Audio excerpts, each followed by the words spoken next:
Talking. Bobby, your chest looks like it's about to hit me through my screen. Was it chest day today? Today was chest day. Yeah. Oh, what a guess, Chris. What a guess. Yeah. Look at that. Is that like a New Year's resolution, or is that how you've always kind of operated? Bobby has always been fit since the day I met him. Okay. All right. That's impressive, dude. That's key. That's key to Bobby's motivation. Well, you get those long winters in Buffalo, and you start seeing a little sun. You know, it's time to take off the fat. So yeah. I love it. It's trimming season. It's trimming season in upstate. Oh man, I need to get my ass to the gym. I am not. What did everybody do over the weekend? I know I was putting together garden beds. My wife saw it on TikTok, so my weekend project became raised garden beds. It was a lot of fun, but yeah, that's what I did. we should do a podcast on that maybe next time. Raised garden beds, yeah. I'll keep you in the loop. I'll let you know. That's great. Angelo's all about it right now. It's hilarious. I love it. What'd you do? Friday was nice, so it was kind of clean out the garage and do some spring cleaning, man. So that's all I did. I wasn't hanging and banging like Bobby, but you know. Think about how foreign of a concept it is of cleaning out your garage, right? I know, right? People that might be in like Florida or other parts of the world, it's like, what are you talking about? Cleaning out your garage. When you're all cooped up. We are so seasonal up here. Exactly. You know, it actually was the perfect weekend to get, to kind of balance indoor and outdoor work. You had Friday, that was great, like you said, Chris, and then Saturday it rained all day here in Buffalo. So that was my indoor spring cleaning day. But kind of a funny story, right? Like typical Buffalo weather. I went golfing on Friday night, and the front nine, I think we got there and it was like 75 degrees, sunny, everything was great. Beers were flowing. And then the back nine, I think it dropped down to 52 and we got the whole 10. And it just the wind picked up. I'm like, this is typical Buffalo, New York right now. But yeah, got to enjoy the days of the weekend. It's still April though, guys. We got to put that into perspective, right? I know. That 1 week teased this though, dude. Hey, Bobby, just got to get the weather Apple app. The weather app is so much better than it used to be now. And look for that solid 4 hours, I guess. That pocket of 4 hours. That's how we're planning right now. That would have been ideal, Kevin, because I did not plan for that 52 on the back. With me, Still had the shorts on, the short sleeves. Oh, yeah, polo. Yep. It's not Charlotte anymore, Bobby. Yeah, I got to get out of that habit. You're right. Well, guys, we have been talking really about just having a conversation like this and still making this podcast just more real for people, I think. And still, we wanted to lead the revolution of HR for the evolution of business. And that starts with like motivating. And I think it starts with really encouraging today's professionals, but those that are also interested in coming into the field. I see more people asking more and more about HR as we also see people exit the field. But I think now we're starting to see other individuals that were in totally different careers look to make their way into HR. And I think we're seeing a lot more perspectives being brought to the field. We're seeing more of the psychology background and the IO and data science and people analytics. And it's just kind of amazing since I've known you, how much I've watched this field grow over the last 3 years. But again, innovation is usually caused by desperation at times and change. And that's really, I think, why we want to have these organic conversations with each other, because we are passionate about what we do. I always share the story of why I view HR as the most quintessential piece of the business is because businesses talk about making a community impact. And they usually view that as donations, right? How much can I give to other organizations to build up the community in which we live and work? I see it totally differently. I see businesses as these incubation centers for their individuals to create the best individuals that they possibly can in the world. And that comes in the form of training. It comes in the form of development and coaching and mentorship. But it really comes up with helping people identify their strengths, but also giving them key skills that they need, life skills. I'm on the benefits side and the health and welfare side as my day job to really help organizations maximize that return on investment that they're making. And I just see time and time again the lack of knowledge in a lot of these basic fundamental building blocks to financial freedom or financial literacy and wellness or health, whatever term we want to put on it. But that's really what I see HR as the true individuals to coach these professionals, because then they're going to take those lessons home with them. Because unfortunately, it still is not making it to the curriculum in schools. And I see if we really want to then get into the education and really see what the future of the workforce within our geographical region even looks like, starting to not be so reactive and I think more proactive. And I think that all starts with relationships.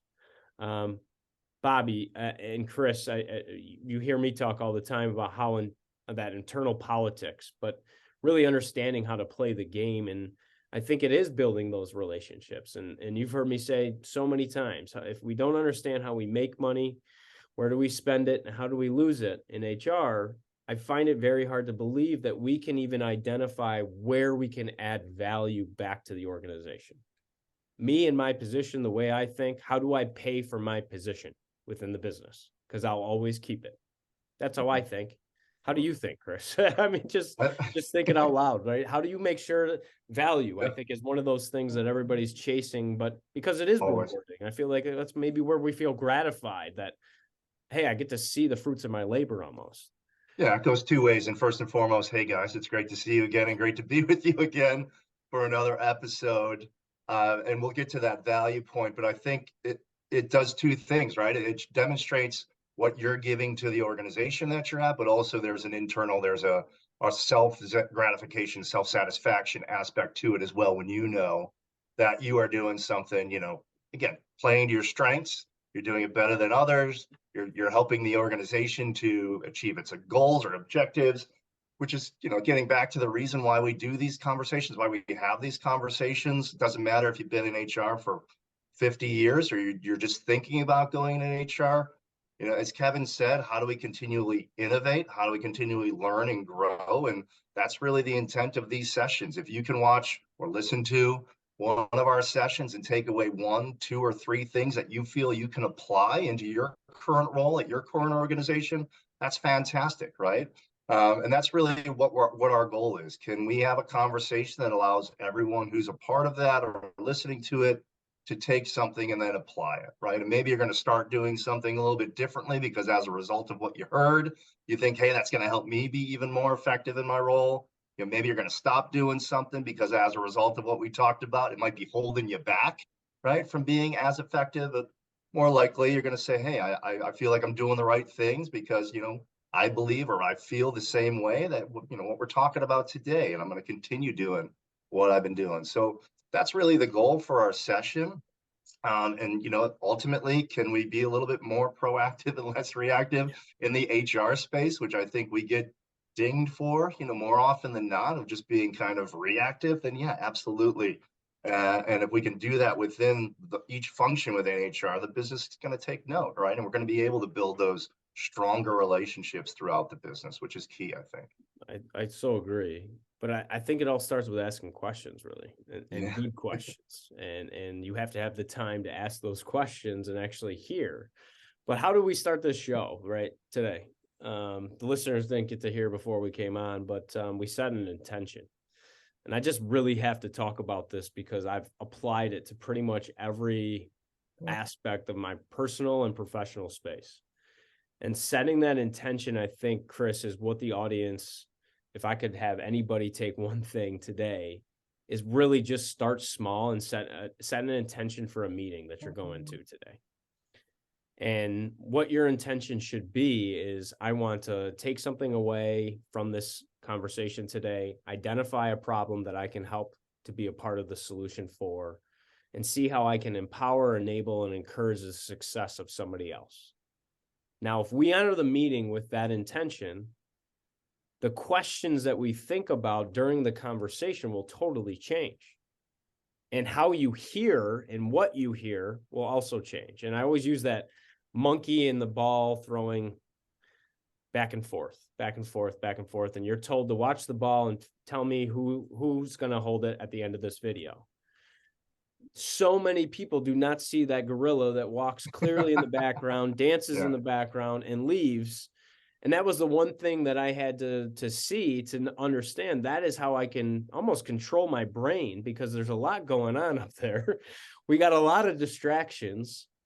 But I have found intention setting, whether I'm listening to a podcast, reading a book, spending time with my son and my wife, it really allows me to limit the distractions and focus on what I want or what I see as valuable, but also taking into consideration everything else. Bobby, what is your daily intention? Like as an HR professional in your role, just who is Bobby and what is your daily intention? I keep it pretty simple, Kevin. I think first, I love the idea of creating an intention to start the day or to start a meeting, or even before it's something simple as listening to a podcast, right? Because I think when you create an intention, it allows you to not assume. So, right, I think we have so many times where we go into meetings or we go into calls or we're listening to our favorite, podcast, and we want to make assumptions before the meeting or the podcast. Almost really listening. I love that. Yeah. Right. So we're not really taking it in, right? And that's what happens. I think sometimes we go into meetings and you have 5, 6, 7 individuals kind of coming in with their own agenda and making assumptions. And that's what kind of creates and personally, right? I mean, I flipped on a podcast, I've watched a TV show, and I've come in with an agenda, or this is what I expect out of this. And I'll tell you what, 9 out of 10 times I've been let down because it's not, what I want or what I thought I was going to get out of it from my assumption. So I think, to answer your question long-windedly, Kevin, I think my intention every day is to really listen, to follow that 80-20 rule in everything that I do, throughout the day, provide value where I can. But for my clients, for my business partners, for my teammates, for my management staff, just really listen, take in what's going on. And that was difficult. I think early in my career, I wanted to be the person to jump out and respond to everything, right? I thought that's how you get the gold star, right? That's how you gain, the expertise and the knowledge and all of those things, the clout from the business. But taking it in, right? Taking it in and being that good listener, and then, giving yourself some time to react to what's being said. I think that's the intention that I set daily for myself. But it tells me everything, I mean, from just the word that you said. And I think there's just this flip. I find like small flips in things, looking at, but you said clients and customers is a different word that's typically not used in HR. But if we kind of change and start to think that, well, who are my internal customers and who are my external customers within HR, I think we are really the conduit between all the silos that organically happen within business. And in their current structures, in that hierarchical approach, you have silos intentionally or unintentionally. It just happens because they're all given different tasks and duties to achieve the shared vision or mission. The only challenge with that is that we don't see the collaboration between those silos to really have effective change. And that's where I really see HR as the real translators between the employees, between the business leaders, between all key stakeholders within the organization to really help distill that message. And it really starts with storytelling, but you have to have the relationship built, trust, valued, before anything can get across the finish line, in my opinion. Because until then, it's always going to be viewed as a cost. And they don't really understand, well, why are we making this change and what's in it for me, really, at the end of the day? And HR can't really today answer that question in most organizations because they haven't established these relationships with these business units. And we call it stakeholder management. We call it internal politics. We call it brown nosing. Whatever the hell we want to call it, it's the inability of HR, in my opinion, to ask enough questions of those business units and those individuals to even know what is their priority. what is their goal? What is their greatest challenge? And then we're unable, because we don't have the time or the creativity or the bandwidth, whatever we want to say, to really fill those gaps, in my opinion. And that's why that relationship is so friction and frayed. And Bobby, you say it all the time. HR says no, no, no. Everybody's going to find their way around for a yes. And that's really, I mean, that was the best way I've ever heard it described, because nobody likes hearing that answer no. I see it with my 21-month-old son. I mean, like, nobody likes that answer. How did you come to that conclusion to be able to put that so simplistically on how you saw it, and why maybe Chris and Bobby, why we knew that those internal partnerships were so essential for our success, but also our peace of mind? We see the field burning out, and it's probably a challenge because you see the problem, you know what you need to do, but you can't get anybody on the bus to really pull it all together to make that change because you don't have that internal influence. It reminds me of a story, not really a story, but this is something that happened, well, probably a decade ago. Previous organization and our sales team was really big on this book that was out at the time. And it was all about challenging your customers, right? You are the subject matter expert. You should be empowered and feel empowered to challenge them in terms of how they're running their business, not in a cocky or arrogant way, but just asking them really important, relevant questions to get your customer to think through things a little differently, right? Yeah. And this organization was so, high on this book that eventually the sales team gave it to the marketing leaders, and the marketing leaders actually gave it to the IT leaders, who gave it to the finance leaders, who gave it to the HR leaders. And the moral of it is, we wanted every single department within that organization to feel empowered enough that they could challenge their clients or customers, internal or external, because you're the expert, right? You're the subject matter expert. And again, it's not being cocky or arrogant in how you're questioning, how each department is running their business. But at the end of the day, when it comes to the people aspect, aren't HR the experts? So being really good at getting your client team members or the leaders you're working with to think through not only their business problems, but their people problems, right? And how can you then provide solutions, provide, assistance, resources, help, whatever it might be, where they had gaps in terms of how they, were managing their teams and how they wanted to manage their performance. Right? Yes. If you do that, let's say you solve one of their problems, two of their problems, three of their problems. Sure. Who are they going to come back to solve their next problem? They're picking the phone up and they're calling you every time, right? Exactly. I agree. I mean, in what I do consulting, you get to see business problems and they're always rooted to people problems. Yeah.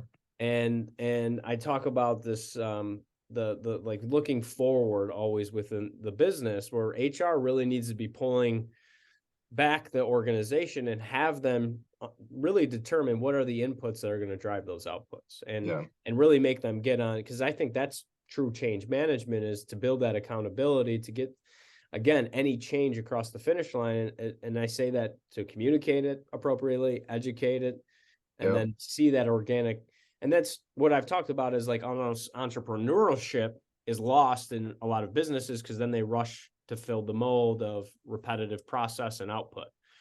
But they almost lose that multiple hats. I wear multiple hats within the business. That's great to some. Some hate it. They're burning out because they're stretched. They're doing finance and HR, and they're really not doing both well, or they're doing finance great and the other one's not really too good.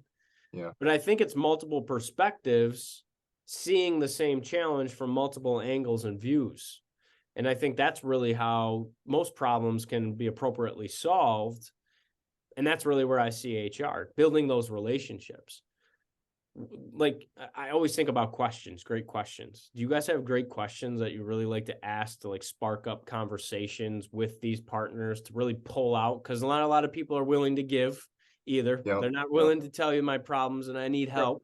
Because to Bobby's point earlier, everybody comes to that meeting with their own agenda, it's their own ego, and their own priority. Well, I think Kevin and Chris, I think the first thing, as an HR practitioner, is we have to have patience, right? Like, understanding the needs and problems of our business partners, our clients, our customers, internal, external, it's going to take time, right? And I think the first thing is we have to be willing to listen. We have to put our ego aside. We have to understand their business first, as much as we can, right? Yeah. And then we can start to ask those pointed questions. What's keeping you up at night?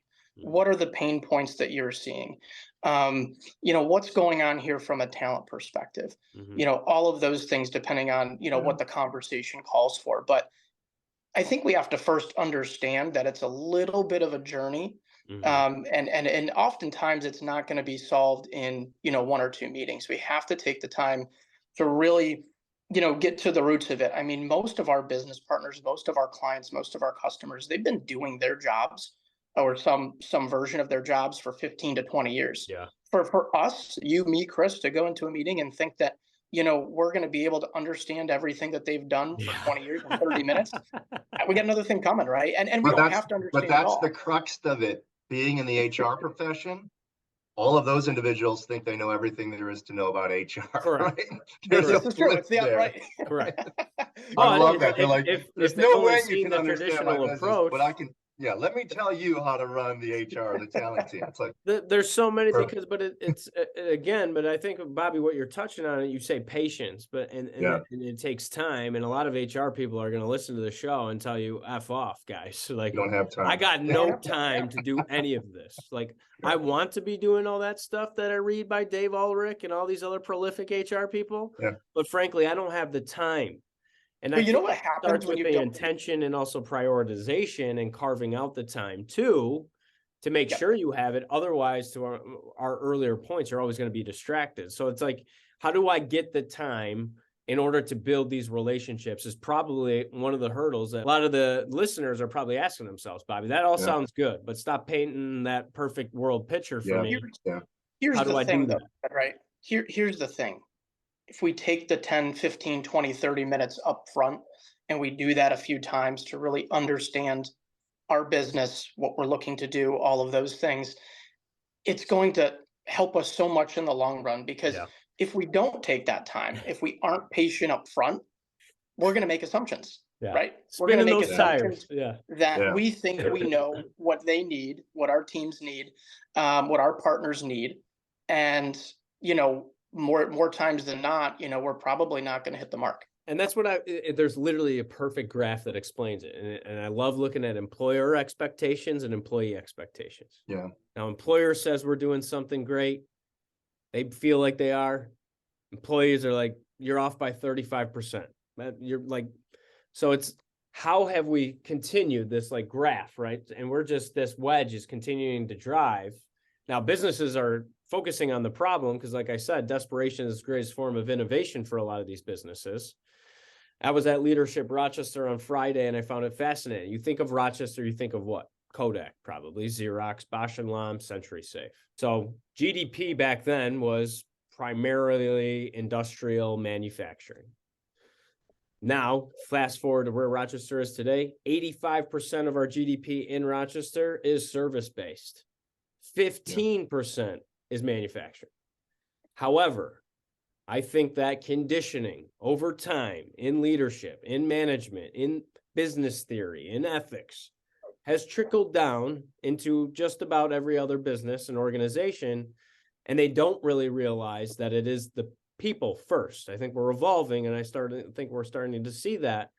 But in that employee customer relationship in a service related industry, it's the employee's experience as just as much as is the customer's experience. So Bobby, you talking about customers and clients, that same perspective and emphasis and focus of the business, and I can even go to their website and it tells me how much they care about their customers. Me as an applicant, I'm not really caring about that anymore. What are you doing for me? For me, exactly. Yeah, exactly. And I think that's everybody, what the managers are really asking, to your point that both of you guys were making in those years. That's what I see. What's in it for me? That's really what these people are asking for. Like, why do I care about turnover? I don't. It's just a word that I've heard for the last 20 years, right? And I'm doing okay because they haven't docked my pay for turnover ever in those 20 years. But they have docked my pay for going over budget. They have docked my pay for not hitting sales targets. They have. Yeah. So what is the intention then of each business unit is self, right?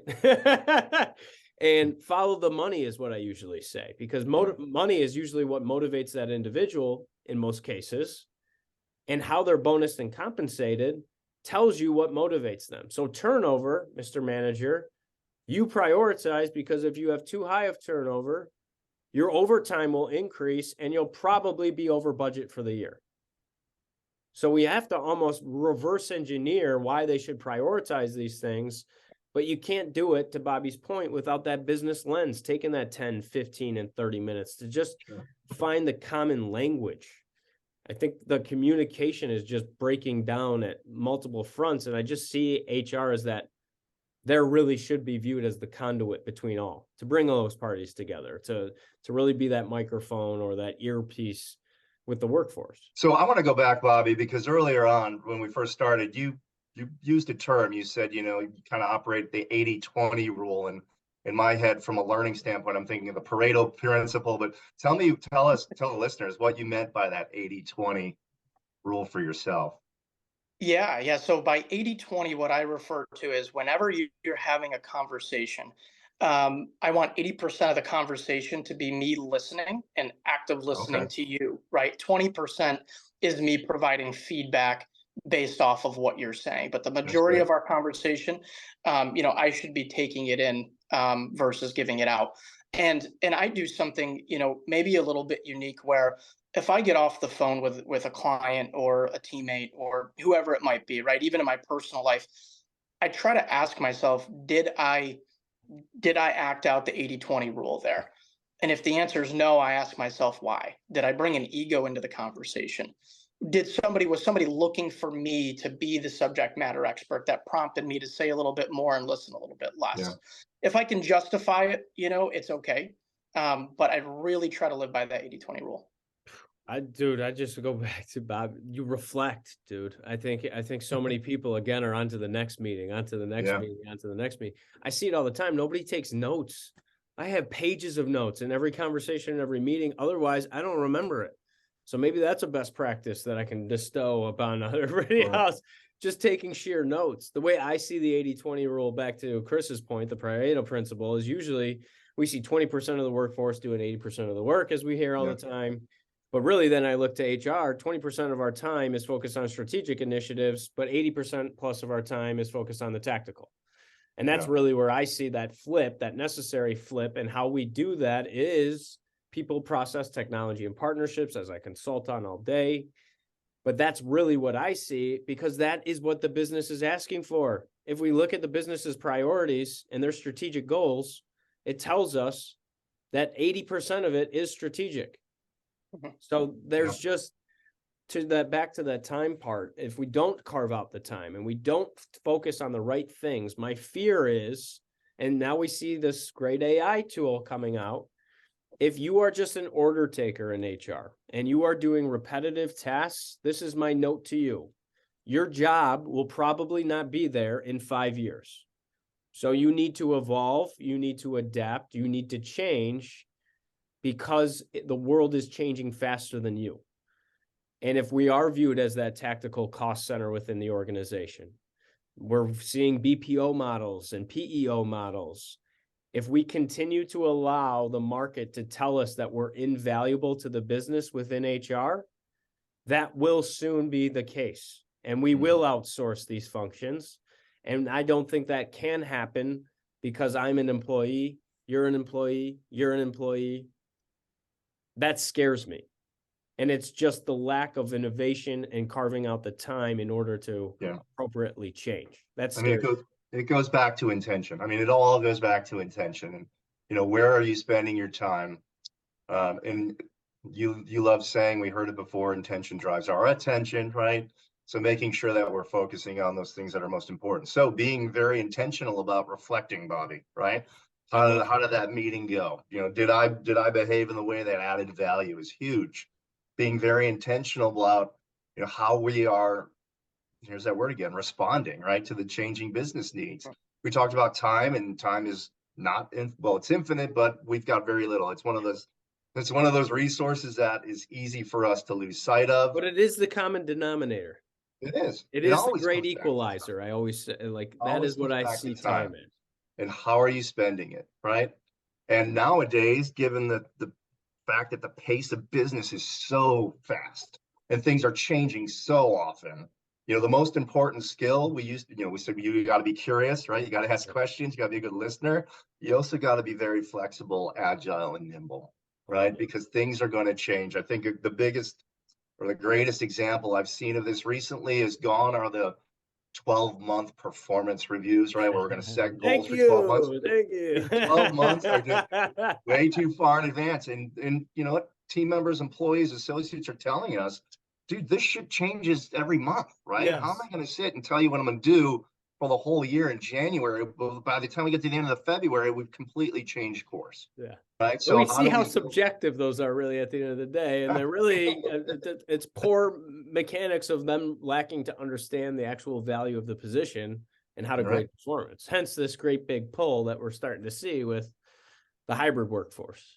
Well, and you're taking all these people that are kind of reading into the technology layoffs. Now, the three of us, we've been talking about this for the last 3.5 years, because friends of ours were getting hired at Amazon for 4 times what the market was paying. Exactly.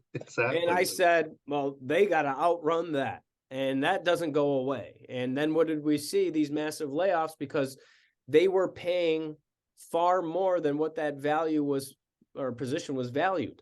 Yeah. But if you're unable to put a value to positions within business, which is a large majority of business, a large majority of business, let's just say that, then it is this wishy-washy benchmarking world to identify what this position is. It's basically, what does my peer say it's valued at? Because I'm going to say it's the same thing. Now, who sets that rate? I don't know. But I'm sure it's somebody that wasn't backed in data and science to tell me what the value of that position truly was within my organization. And maybe one day we'll have directors of first impressions making $1 million just because there's only 14 working in the world. Exactly. You're right.